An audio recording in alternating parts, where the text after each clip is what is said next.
regular meeting for the City of Wyoming, Minnesota, January 6th, 2026. Let the record reflect, we do have a quorum. Member Luker, Member Onstad, Member Schilling, Member Yeager, and Mayor Iverson are present. Please stand for the Pledge of Allegiance. I pledge allegiance to the flag of the United States of America and to the republic for which it stands, one nation, under God, indivisible, with liberty and justice for all. All right, first on our agenda is the annual meeting. And I believe, Mr. McFarland, you're going to be speaking through all of these, I'll right? cover the first 7, correct? Okay, that'll be great. So number 1, designate official newspaper for the 2026 Resolution 260101. Mr. McFarland. Yes, Honorable Mayor and members of the City Council, the first item tonight is just the annual item where the City Council designates an official newspaper for the city for the year 2026. Our current newspaper in the city, designated newspaper, is Chisago County Press. And so we got 2 proposals this year, one from Chisago County Press again, and from the Forest Lake Times. We've prepared a resolution here with Chisago County Press as well as the designated newspaper for 2026, but open for discussion. Okay, perfect. I'll start with that. I've been very happy with the Chisago County Press and the fair reporting that they do. We'll start with questions from council. We'll start with Member Luger. I have no questions. Member Onstad? No questions. Member Schilling? No questions. And Member Yeager. No questions. All right, we need a motion to approve the Chisago County Press for our official newspaper for 2026. Do we have a motion? So moved. Motion by Member Onstad. Do we have a second? Second. Second by Member Luker. All in favor? Aye. Opposed? So approved. Number 2, set annual fees for the city services in 2026, Resolution 260102. Mr. McFarland. Thank you, Mayor. Each year, the City Council officially sets an updated 2026, I guess this time, fee schedule. This is just to reflect on the different procedures, policies, and whatnot the city conducts. I did highlight some of the major changes that are just the changes worth noting, I guess, on the fee schedule for 2026. It includes Chapter 12, a lower potency hemp edible retailer registration has now been added. That's one of the new items that cities now have to do is register individuals or organizations that want to sell that lower potency hemp edible. Even though they're licensed by the state, we register them, so we had to add that. Chapter 18, fire prevention and protection, the fees associated with special events for a fire department have been updated, and there's the removal of fees for business fire inspections. Chapter 20, police administration fee, fees again with special events been updated. And then there was the removal of fees for fingerprinting. Chapter 26 for solid waste management, Article 2 collection. We updated the cost for the annual waste hauler license that you guys look at first or end of the meeting, or end of the year meeting in December or first one in January typically. Chapter 30, streets and sidewalks, Article 2, excavations and street openings. We added an inspection fee for right-of-way permits. Chapter 36, utilities, the water and surface water rates were updated to reflect that. The study that was just completed. In addition to that, we updated our water meter costs, which is just a pass-through cost, so we just update to make that reflect. And then emergency call-out and reinspection fees have also been updated. Chapter 40, zoning, there's been an addition of a fee for an application to appeal the zoning administrator. And then in addition to that, pavilion and field rental fees have been updated, as well as public works equipment fees.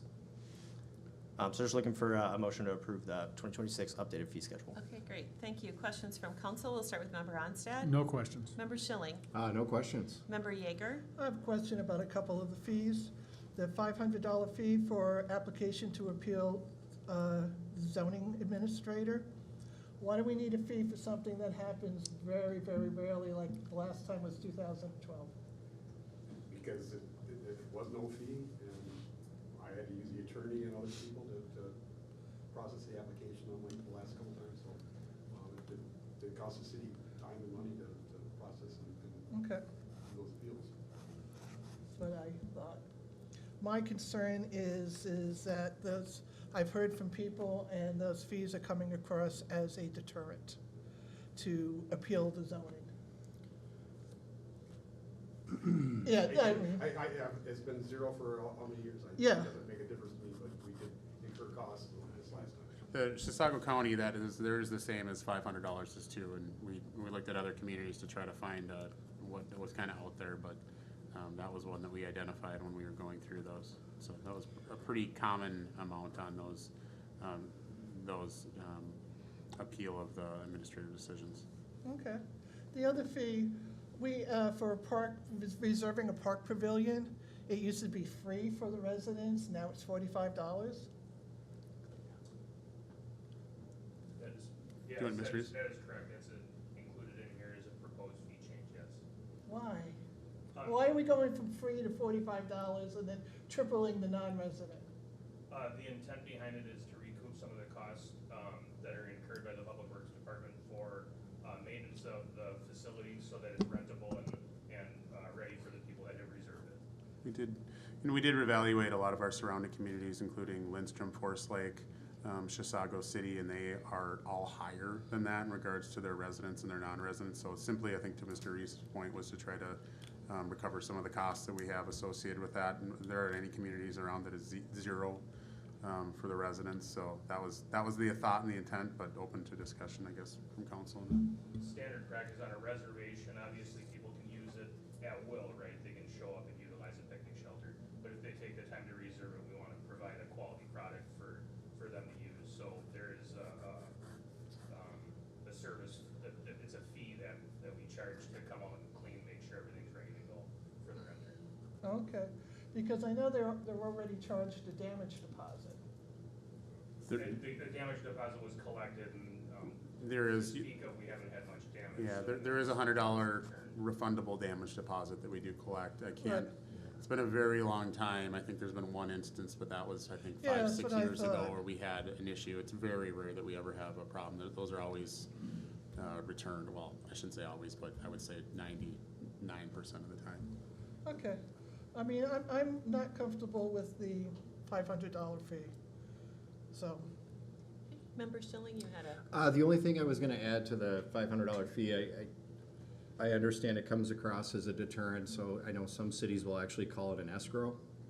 So essentially, you put up $500 to appeal your case, the city logs all their time, attorney's fees, time, and all of that gets subtracted from that escrow. So, I don't know, I don't really have a problem with it. I mean, we could technically call it an escrow versus a application fee. Yeah, but why don't we just call it what it is? Well, it's there Yeah. for that purpose, because staff has to go outside of their normal hours and workings to go through these things, so, but, okay, yeah, so.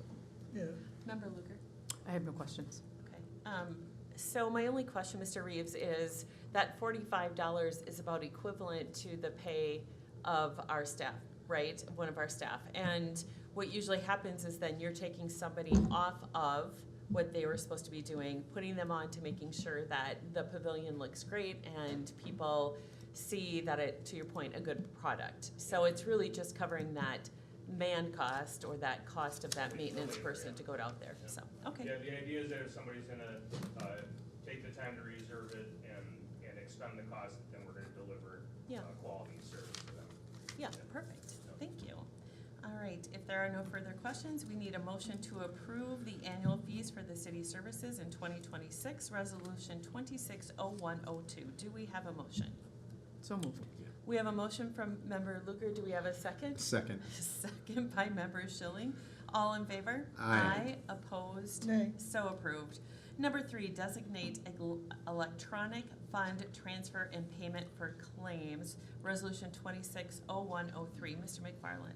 Yes, another annual item here. This is per the guidance of the city's auditor, essentially stating it's best practice that the city council adopts annually an electronic fund transfer and payment of claims resolution.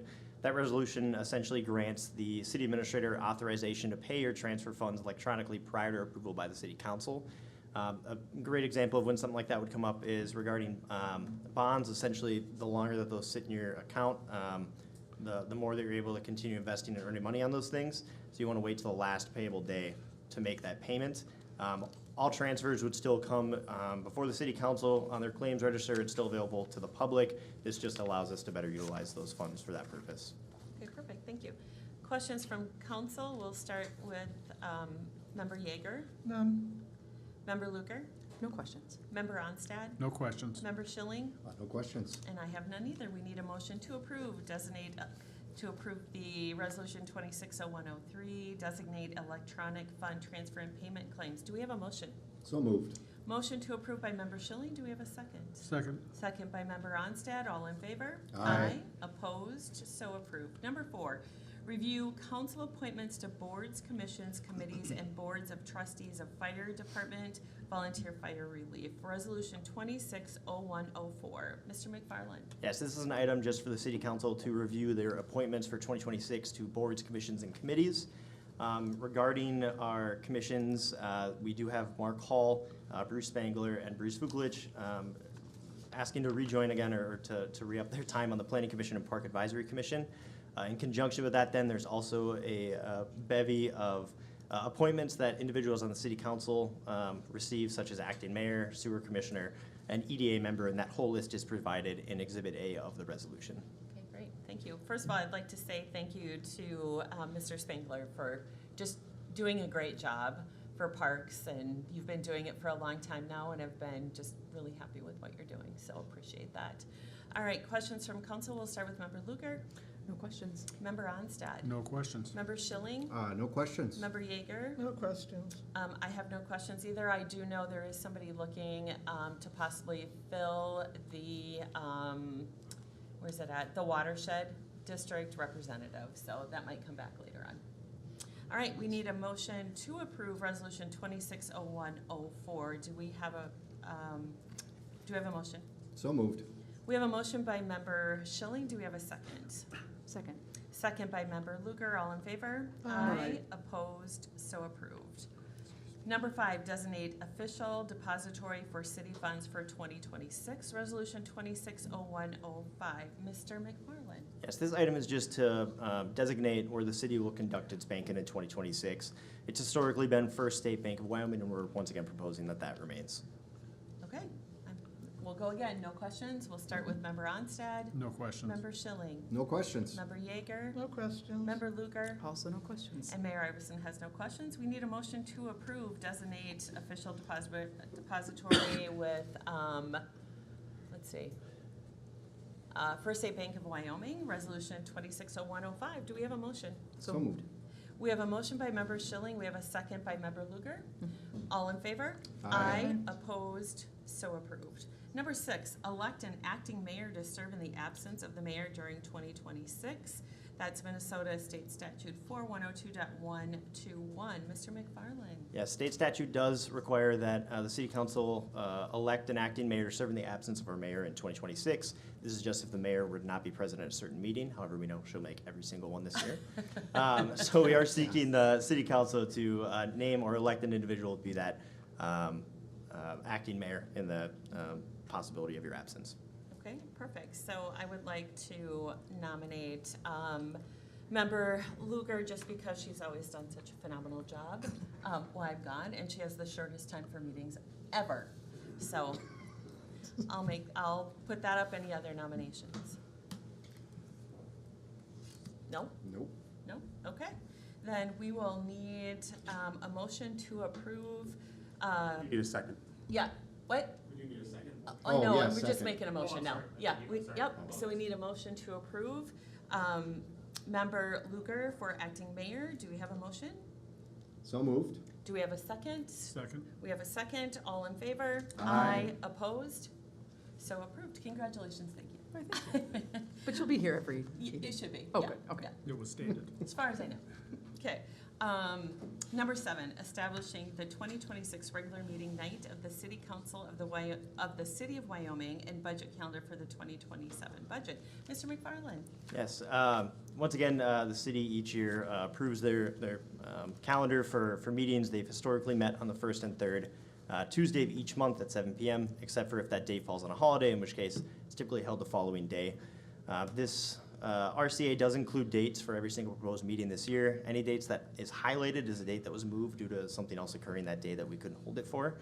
So for example, February 2nd, August 5th, and November 4th, that's due to a precinct caucus, night to night, and then a general election being held on those days.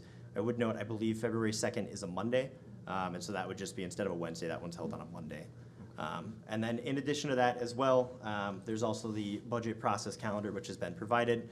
We kept the dates the same as we did essentially last year, where we're holding them during work sessions prior to a city council meeting each time, just to make it a little bit easier on everyone since you're already going to be here. So That entire schedule is included, laid out just from first meetings between staff to eventually meetings with the city council and then final budget and so forth. I like having them together, same night, right? As long as we're here, to your point. So questions, Member Schilling, No questions. Member Yeager, No questions. Member Luker, No questions. and Member Onstad? No questions. All right, so we need a motion to approve the 2026 regular meeting for city council and for a budget calendar for the 2027 budget. I'll make the first motion. Do we have a second? Second. Second by Member Luker. All in favor? Aye. Opposed? So approved. All right, Mr. McFarland, you did a great job. We're moving on to open forum. Is there anybody here tonight that would like to speak for open forum? Seeing none, we'll move on to approval of minutes. Number 8, consider approving the minutes of the work session of the Wyoming, Minnesota City Council for December 16th, 2025. If there are no questions or changes, do we have a motion to approve? So moved. We have a motion to approve by Member Schilling. Do we have a second? Second. Second by Member Luker. All in favor? Aye. Aye. Opposed? So approved. Number 9, consider approving the minutes of the regular meeting of the Wyoming, Minnesota City Council for December 16th, 2025. If there are no questions or comments, do we have a motion to approve? So moved. We have a motion to approve by Member Schilling. Do we have a second? I'll make the second. All in favor? Aye. Aye. Opposed? So approved. Consent agenda. Number 10, 11, 12, 13, 14, and 15. Does anybody wish to pull an item from the consent agenda? Seeing none, we need a motion to approve number 10, 11, 12, 13, 14, and 15. Do we have a motion? So moved. We have a motion by Member Schilling. Do we have a second? Second. We have a second by Member Onstad. All in favor? Aye. Opposed? So approved. Acknowledge receipts of reports of officer, boards, commissions, and department heads, number 16, 17, 18, 19, and 20. Does anybody wish to pull a report? Nope. Seeing none, we'll move on to new business, which is number 21. To consider Resolution 260110, a resolution approving the final plat of Summerfield's 4th edition at property identification number 21.10582.50. Mr. Weck, that'll be you. Yes, it will. Madam Mayor, council members, Summerfield 4th edition final plat is what's on the agenda tonight. So this is at Kettle River Boulevard, near the freeway, I'm sorry. This is the 4th edition, so this is the 4th of the Summerfield plat, I'm sorry. So back in 2020, the Joint Park Planning Commission talked about the park development.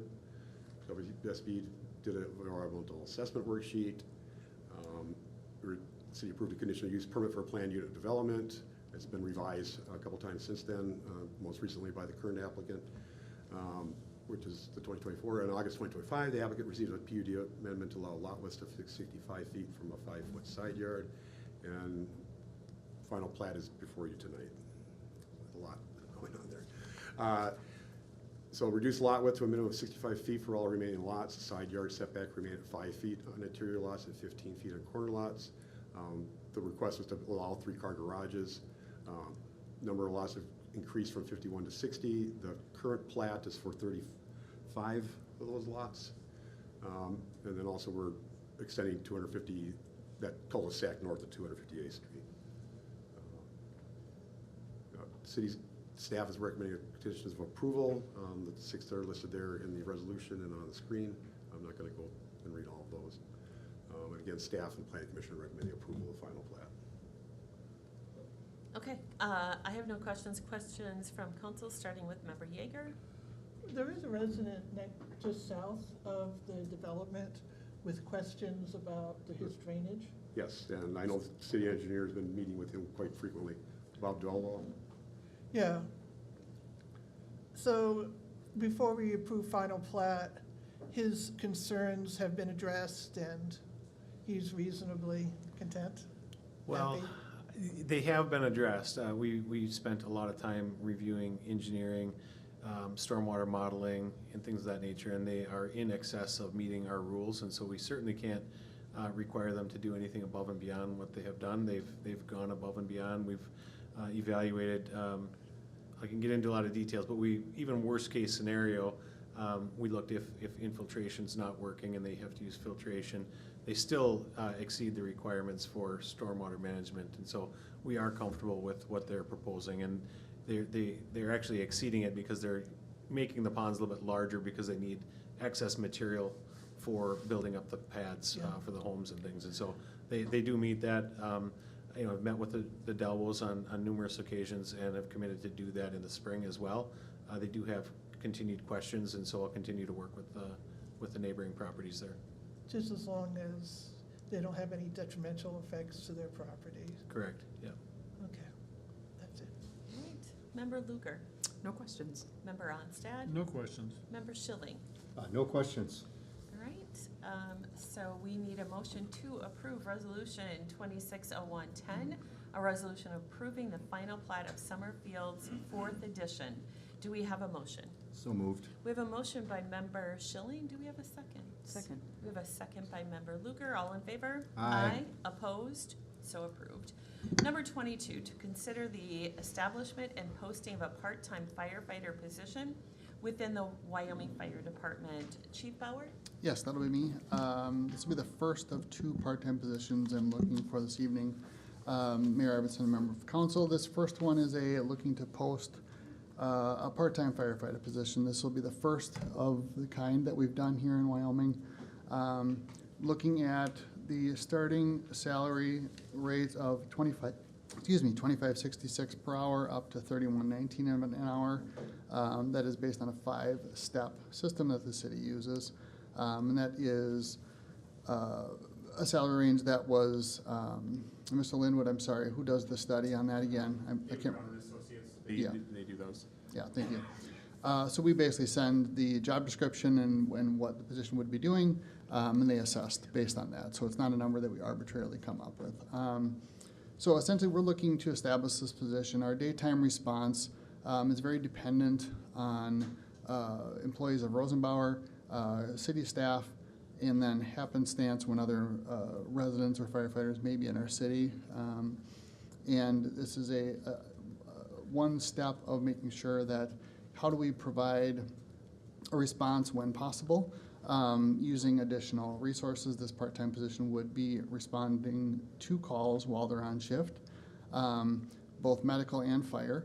They would also be attending training with the rest of the department and facilitating vehicle maintenance during the day, coordinating that responsibility we have a lot of equipment that needs to be maintained, and currently a lot of that responsibility falls on other city staff to be doing, which takes them away from their primary responsibilities. So that equipment needs to be maintained, and we want to facilitate that in the most efficient way possible. A big part of this position would be that within the first year of employment, they would need to complete the fire inspector training if they don't have that already. This will allow them, the city, to do fire inspections, and that's essentially not a role that we're able to fill at this point. So we feel, the city staff feels that it's important for us to be doing that for multifamily residential properties, educational facilities, and commercial facilities, to be looking for fire hazards, code compliance, and also essentially reducing the risk for our residents and people that come into our city. So looking at performing those roles, essentially looking initially at the 12 to 16 hours per week, not to exceed 29, because that gets into different benefits. They will not be part of the Relief Association, so that is something just to consider, that they are not part of the paid on call staff. They will be para eligible, which is kind of the alternative. So they will accrue para benefits, which is similar to other city staff. They're not on call, they're not expected to respond and cannot respond when off duty. They would only respond to calls when they're on shift, and that helps limit our hours, and also it helps with the potential if they end up responding to 3-4 calls, all of a sudden they're at 35 hours per week. We're not budgeting for that, and they also are entitled to different benefits at that point, so we want to make sure we're managing that properly. They must maintain certain certifications, that's firefighter, hazmat, and EMR, in addition to that fire inspector training. And we're saying within that first year is kind of the tentative plan because we are relying on finding a facility, an educational facility that can do that training for us. And there are several in the area, but we just want to make sure we can get them to that. Again, I talked about the anticipated salary and being a part of PARA, so we're looking to get this position posted. I don't believe it will be within the next couple weeks. We just want to iron out a few things with reporting structure and how we allocate work volume to them and those type of things we're still working on. Jesse and I, the fire chief and I met Monday night to start working on that, but we want to get those things clarified before we actually post the position. But essentially looking to get this posted hopefully within the next month and looking for applicants. Okay. Chief Bauer, I'll start with the first question. Sure. So, we budgeted for this. We did. We did, okay. And then for the fire inspection portion, we have not had that in, I can't even remember how long. It's been really a long time. Yes. Do we charge a fee for the fire inspections for our buildings? You just approved to remove it earlier tonight. Oh, we did? Yeah. Okay, well, there we go. Yeah. All right, so, but it's, There was some discussion about that, Yeah. that essentially we're paying our staff and it would be part of their job function, so Yeah. it's not an additional role for Okay, for anyone that to take on. That's part of this position, would be Okay. fulfilling that, yes. got it. Okay, Yes. that makes sense. I just feel that this, especially the fire inspection part, super important. Yes, absolutely. So, okay, that's all my questions. We'll start with Member Onstad. Who is this aimed at? Is it someone that has experience as a firefighter? I would assume that it's not a starting position. Correct. They would be having to walk in with those certifications, so that would be firefighter 1, firefighter 2, hazmat, and EMR already in place, which is usually a more experienced firefighter. However, we're not requiring that fire inspection training to be completed. That's something we would take that first year, and it's not a huge cost to get that done, but we would compensate them for attending that and completing that certification, allowing us a little bit bigger net, but also bringing in people that have experience. Thank you. Member Schilling? I actually don't have any questions. They've all been answered. Member Yeager? How many fire inspections need to be done and how often? We're not doing any at this point. How many need to be done and how often should they be done? They should be done at least once a year. You've got, I think, 10 or 12 apartment buildings. They should be done on all the industrial and commercial buildings. So, all the businesses we have in town, they should all be getting inspected. Mostly the multifamily.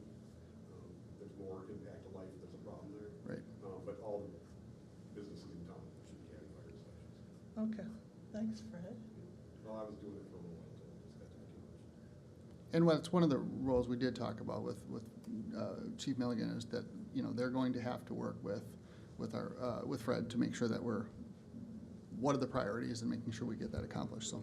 They were meshing on the course. Yep, exactly.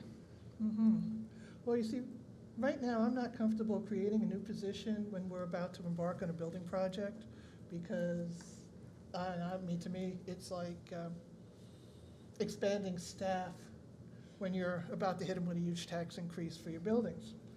And I also am wondering how long these part-time positions are going to remain part-time, since I've been here long enough to see police officers, building inspectors, crime analysts all start out part-time, become full-time within a few years. It's done quietly, but become full-time. So those are my concerns. Actually, I think we should explore another way of getting the inspections done. All right, Member Lugar? I have two questions. One, what is the liability and potential financial impact to the city when we don't have somebody doing fire inspections? As well That's as. a great question. As well Yeah. as the impact just to our residents who, It need is- healthy places to I- live. You can speak to that better than me. Impact for first responders, Okay. people using those buildings. Right. If they're not safe, it's impacting everyone that's using the building. And if there is something happening, then it's impacting the first responders. I don't, maybe the city attorney, as far as liability, but I think there's a public safety not only to the individuals in those buildings, but also to our staff, I think, to elaborate on that more when you have things like an industrial park where you do have different gases and welding equipment, and we do have a pretty robust diversity of industry within that, and I think it's more a capacity not only to keep the people that are working in those buildings safe, but also our staff when they enter those buildings to know where A, B, and C are in regards to different chemicals, to potential obstacles. If there is an incident, it's not always easily to have an understanding of where those things are, to have a map and a key understanding of what's going on is really, I think, helpful in their duties when there is an event. And I don't know that, and Mr. Loon, you may be able to speak, that not doing them, I don't know that that raises a liability for the city, and you can speak to that. It's just, It's the right thing to do? Yes, yes. Yeah. Yeah, as a legal sense, I mean, the city has an obligation to ensure that these buildings are compliant with all zoning codes, that they meet fire inspections, but as far as regular basis and whatnot, the city doesn't have a lot of civil liability in that regard. It's, again, a public safety, a human life thing.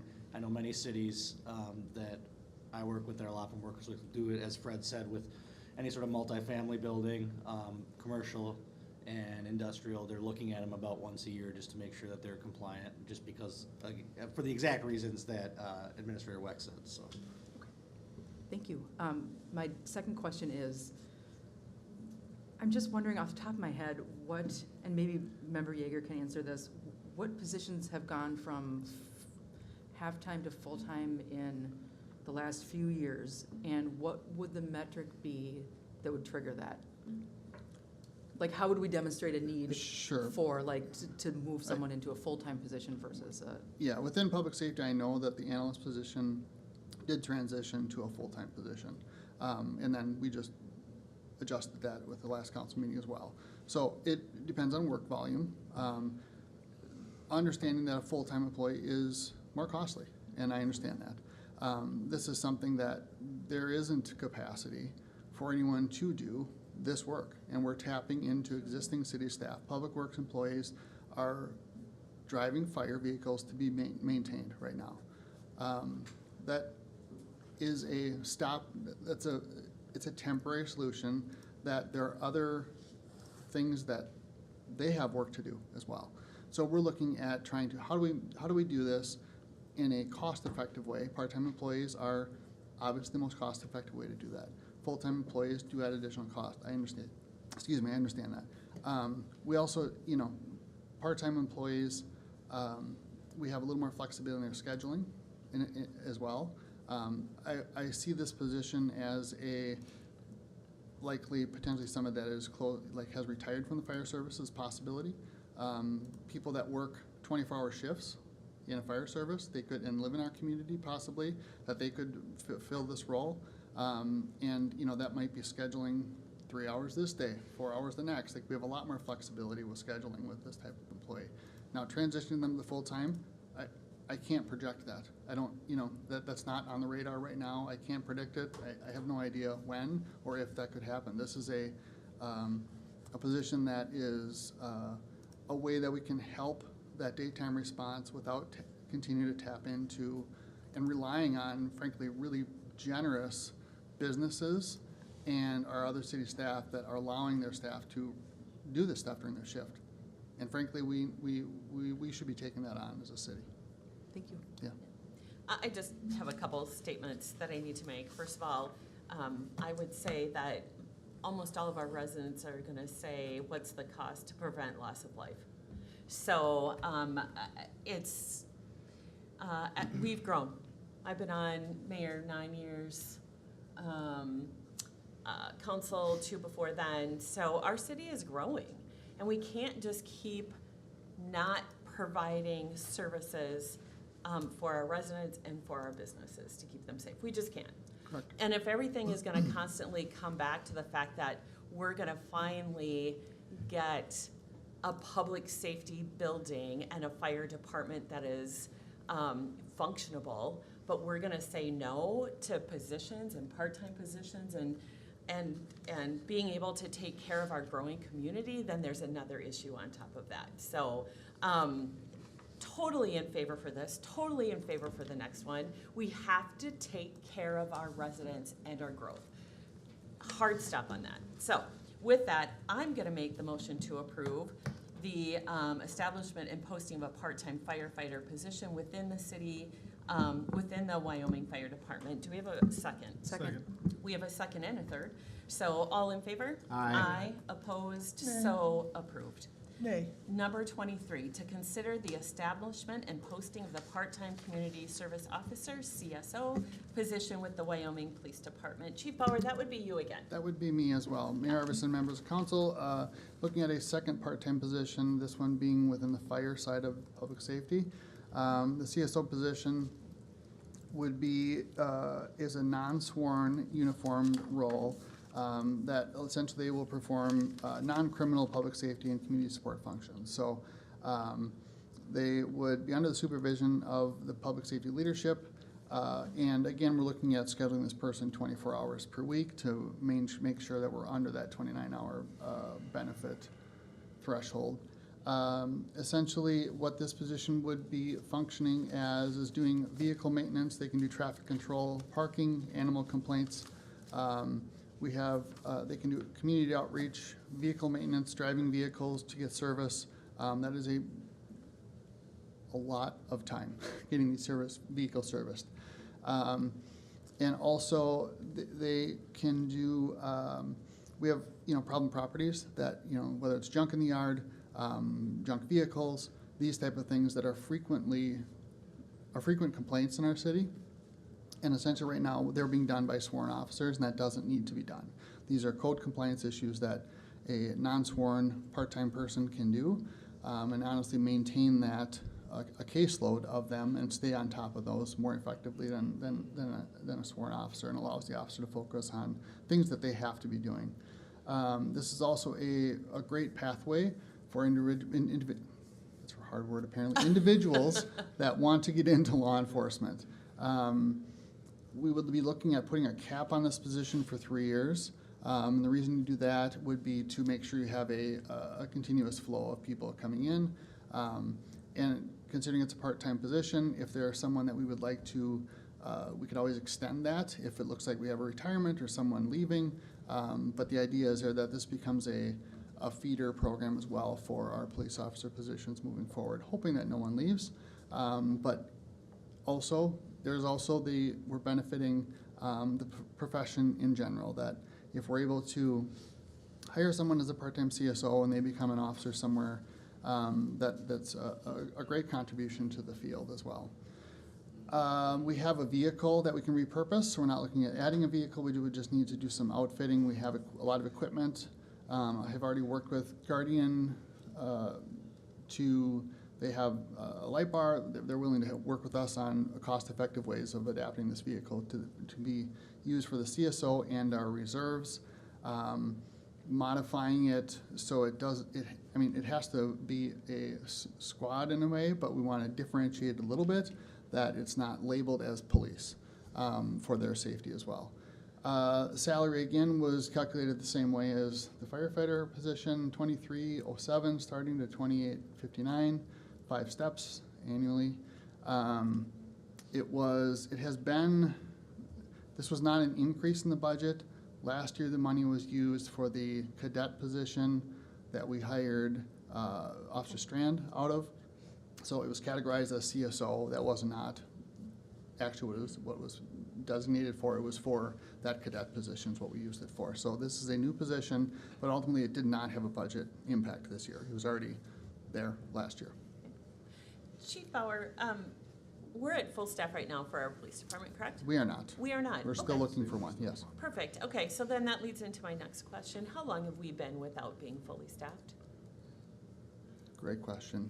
We have 3 or about- 4 years. I mean, I've been At here 4 least. years, so it's been basically ongoing, 1 or 2 short, yes. Yeah, and so when we find somebody and then something else happens, so on and so Mm-hmm. forth. So, and how long would you estimate it takes really to find a candidate and move them on up into that position? I know this is new, but typically we've kind of been trying to figure this out, so. Yeah, so a CSO or a full-time police Both. officer? So Both. CSO pools are highly sought-after positions. There's not as many of them as police officer positions, and anyone that's in school, it is well known that the best pathway to either make or break your career as an officer is to start in one of these part-time positions, get a good reputation, you learn a lot, you get comfortable wearing a costume every day, and driving around a billboard, and you get, that's what it's about. You make mistakes in a way that is a safe environment to do that. It's highly supervised, and ultimately it's a great pathway. I was a CSO for several years. It's a great way to learn if this is actually what you want to do as well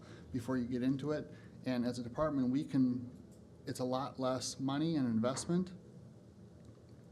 for this position than it is a full-time officer initially, so. Okay. And so, again, I will state, our community is growing. So being able to have somebody come through and start learning the position, it all comes down to taking care of our residents, right? And also not burning out our police right now because they might have to do added shifts and stuff, right? So it's a cost savings in that, so. Okay, that's all my questions. Did you go up first last time? I lost count. I have not gone yet. Oh, but- so that would be you. Okay. Member Schilling. I was gonna say something in the middle of it, but, so I love this. I've never liked, the fact that our police officers do code issues. Everything you outlined in the position and what it does, but that last item is huge for me. Because we do have code issues. We do have neighbors that collect garbage and do things that are, it's outside of the building inspections department. And it is something that our PD has always had to take time to do, and I don't wanna pay a police officer to go out and send a letter to somebody because they're piling crap in their yard. And I love this portion of it, and you are correct, I've seen this in my tenure and as a CBO with the cities I've worked with. This is one of the greatest leaping positions in the public safety sector.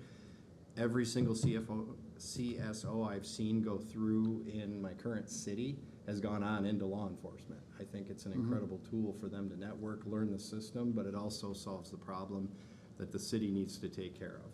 So I am 100% in favor of this. Thank you. So, thank you. Member Yeager. Actually, this is the same points I made in the last position. I prefer to see another way using existing resources to accomplish the task. Chief Bauer, what would those other resources be? Well, for example, our police officers, they have to remain in the city. Yeah. That's their primary role. They have to be able to respond. So, for example, when we need someone to go to Menards, that's me. So those are the tasks that get allocated to, someone has to do it. When someone has to go deliver tires that get delivered over to Lanfors for vehicle maintenance, if I can't work with Public Works to get that done, and they're very helpful, and I appreciate that, but that is something that I've done. I load them up in the truck and I run over there. That doesn't make sense, okay? There's those roles that on a regular basis, cleaning the garage, prior to retirement party, who was out there? Me. That doesn't make sense. I can't allocate police officers to these positions when they have other responsibilities, and ultimately someone has to get it done, and other people have things that are their call response. They have to do these things. They have to be available. Everyone's able to help out. Setting up mats, they're able to do that overnight. These things do come up, but ultimately we can do these things in a more cost-effective way. Perfect, thank you. Member Lugar? Kind of in the same way as the last position, do you anticipate that kind of that flexible scheduling due to it being like a 24-hour-a-week? Yeah, and we have to work within their school schedule because they will have to be enrolled in a degree program for law enforcement. So it really will depend on their availability, sometimes weekends, sometimes during the week, but ultimately it depends on their school schedule, and we can staff according to that. And a lot of these code enforcement things and all these type of things can be done at any point, and we can work with that. Awesome, thank you. Yeah. Member Onstead? The steps that they'd be going through, those are yearly steps, Correct. and this would be calculated on hourly for a year rather than just a calendar date? It's from date of hire, so after 1 year, then they would move from step 1 to step 2. Okay, am I answering not your question hourly right? that they have to complete the 2,080 hours? No, I'm sorry, I understand what you're asking. Nope, it's based on calendar year, yes, correct. Okay. Yes. And I'm assuming since they're gonna be 3 years, since it's yearly, they're probably gonna stay at step 1, 2, or 3. The max, unless they're coming in with, we will give credit, I always call it credit for time served. So unless they've done So do I. a very similar, yeah, it's different. Unless they've done very similar work somewhere else, like if they, moved from another department as a CSO, we would give them credit and we might start them at step 2, that they could progress up through step 4.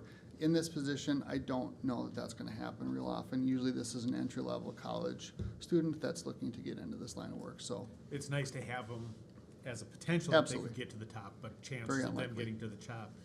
It's kind of a cost saving in a way, Sure, yes. but we're not gonna be paying, step 5 for a CSO. I would say that's highly unlikely, yeah, But it's there if we need it. correct. Okay, thank you. All right, I will make the motion to establish and posting of a part-time community service officer, CSO, position with the Wyoming Police Department. Do we have a second? Second? We have a second by member Onstad. All in favor? Aye. Opposed? Nay. So approved. All right, council reports. Let's start with member Onstad. I have nothing to report. Okay, member Schilling? Nothing to report. Happy New Year, everybody, and anybody watching. Okay, member Yeager? No report. Thank you for coming. Thank you for watching, and Happy New Year. Hope it's prosperous and exciting. Okay, member Luker? I also have no report. Thanks for coming and watching. All right, I have no report. However, we should have an update on Coffee with the Cops coming up. So, next week? I think it's next It week. is if I remember correctly off the top of my head, the 21st is in my head. Yes, the 21st at 8 a.m. at the McDonald's in Wyoming. I will be there, as well as other officers. It's a great place. McDonald's is very hospitable. They provide the coffee. Great environment to stop by inside and ask us questions or anything else that's on your mind. Yeah, it's a great turnout. No agenda, Yeah. whatever's on your mind. Come and talk. So, okay. And Mr. name snowplow decaled and all that kind of stuff yet? So it's been out in this weather recently? Yep, absolutely. Okay, fabulous. We should get a picture of that with you guys in it and post it. Yeah, that would be fun. Yeah, that'd be a lot of fun. All right, so with that, there's nothing else, so we need a motion to adjourn. So moved. We have a motion to adjourn by member Luker. Do we have a second? Second. Second by member Schilling. All in favor? Aye. Opposed? We are adjourned.